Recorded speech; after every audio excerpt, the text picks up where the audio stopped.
এক যুবকের যৌবন একদিকে, সমগ্র জগতের ধন সম্পদ যদি আরেক দিকে রাখা হয়, তাহলে সারা দুনিয়া আমার সাথে একমত হবে যুবকের যৌবন দামি।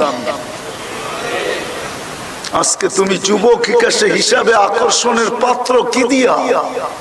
কি দিয়া আকর্ষণের পাত্র বলো? তোমার কাছে মেসেজ আসে কি দেখা? তোমার চুল কাটার স্টাইল দেখা? আরে বলো না, চুল কাটার স্টাইল দেখা? কি দেখা? যৌবন দেখা তোমাকে মেসেজ দেয়, ঠিক না? মেসেজ বোঝো তো না? দেয় না? গ্রামগঞ্জে তো বেশি দেয়, ঠিক না? শহরে তো সবাই ব্যস্ত থাকে, মেসেজ দেওয়ার সময় কোথায়? হুজুরের সামনেই বলতেছি, গ্রামগঞ্জে তো মেসেজ বেশি দেয়, ঠিক না? তোমাকে মেসেজ দেয় কি দেখা? 14 তারিখে ফুল দেয় কি দেখা? তুমি যে 14 তারিখে ফুল দাও কি দেখা? তুমি যে বিষের বোতল হাতে নিয়ে ডগডগায় পান করতে চাও কি দেখা?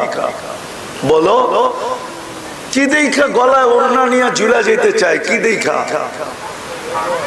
তোমার এই গোশতের আবরণ দেখা? ভিতরে যৌবন আছে, এই জন্য।